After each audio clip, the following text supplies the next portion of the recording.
Hey yo les gamins, c'est l'Hermite et vous êtes bien sur la chaîne de l'Hermite légendaire. Et quoi de plus légendaire qu'un halo de lumière? Voilà, ce petit rayon qui tombe sur la gueule de votre Hermite. Je n'arrive pas à régler la luminosité, rien à faire. Donc bon, il faudra faire avec. De toute manière, vous n'allez pas trop voir ma bobine durant cette vidéo, donc il n'y a pas trop de mal. Allez, on enchaîne. Dans l'épisode précédent, le groupe de Goku a obtenu la boule à 3 étoiles et le Dr Arinsu fait son entrée aux côtés de Marba, la sorcière. Voici désormais l'épisode 8 qui s'intitule Onhyotsa. Mais d'abord, générique.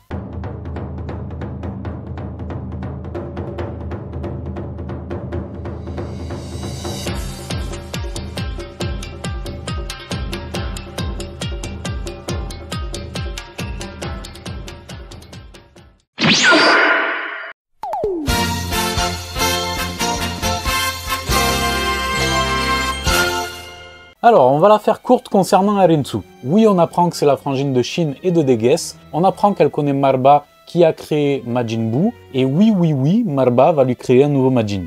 Comme dans l'anime, nous avons droit à l'arrivée de Majin Ku avec tout le cérémonial de sa création. Petit switch dans le deuxième monde où nos héros vont débarquer en suivant les instructions du Rokaioshin sur une planète où ne subsistent que des ruines et de vieux temples à l'abandon. Pardon, mais que faisons-nous là, vieux maître? Demande Gohan. En te voyant combattre contre le Tamagami, il m'est venu une intuition, vous voyez. Je me suis souvenu que du temps de ma jeunesse, il y avait un peuple sur cette planète. Ils étaient plutôt pacifiques, mais possédaient des instincts brutaux que je pouvais ressentir. Oh, ils les réprimaient bien sûr, vous voyez, mais comme les Namek et les Glint, nombre d'entre eux, je suppose, ont fui le royaume des démons pour rejoindre le monde extérieur.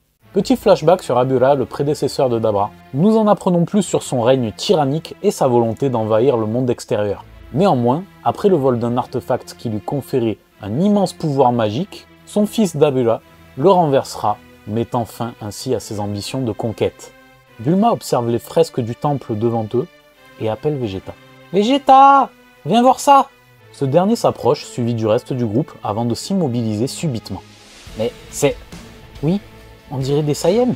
lui répond sa femme. « Alors notre peuple aussi viendrait du royaume des démons. » La fresque représente des êtres pourvus de queue et des sortes de monstres sous une grande sphère. C'est très probablement ce que je pensais, vous voyez. Dans ma jeunesse, mon peuple commerçait avec les habitants de cette planète nommée Onhyotsa. Cependant, un beau jour où j'accompagnais le groupe de commerçants, nous avons trouvé leurs habitations dévastées, vous voyez. Presque aussitôt, des monstres incontrôlables sont apparus, causant des ravages autour de nous. On aurait dit... Des gorilles géants, termine Vegeta. Précisément. De plus, je me rappelle très clairement que lors de mes précédents passages sur cette planète, celle-ci ne possédait qu'une seule lune, vous voyez. Ils lèvent alors leur tête en direction du ciel. « Il y a 3 lunes !» s'exclame Shin. « Pas étonnant que je me sente étrange depuis que l'on a posé les pieds ici !» ajoute Vegeta. « Maintenant que tu le dis, moi aussi je me sens tout drôle. Et toi, Gohan ?»« Moi je ne sens rien de spécial, » répond ce dernier. Tu ne dois pas être très sensible aux ondes brutes sans ta queue. Tu es un métis après tout. Mais pour de purs Saiyans comme moi et Kakarot, c'est évident. Tu as raison, vous voyez.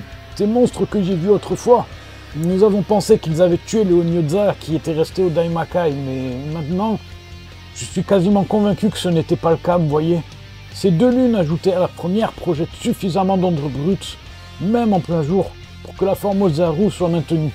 Je pense que les Onhyotsa qui ont fui vers le monde extérieur sont devenus les Saiyans que nous connaissons, vous voyez.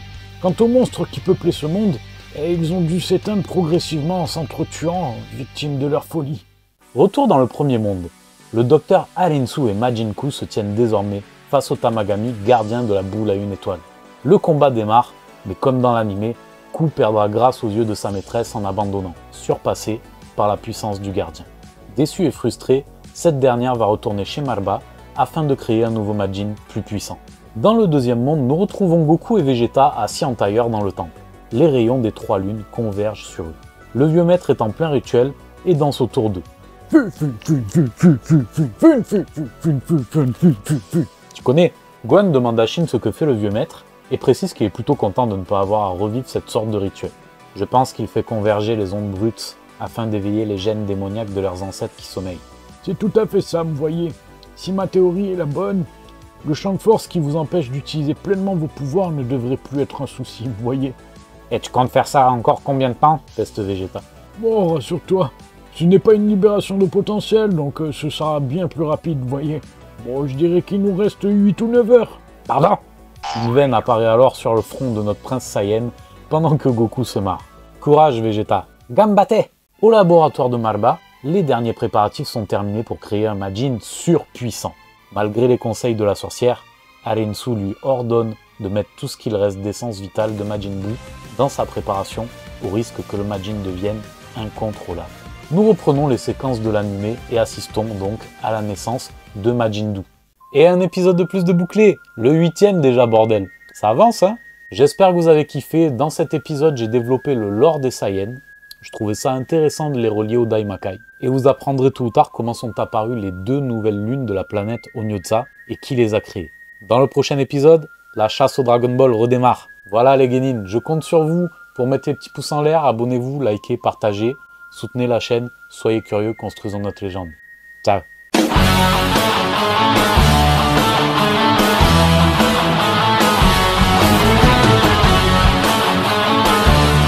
Tu t'es abonné? Tu t'es pas abonné? Abonne-toi!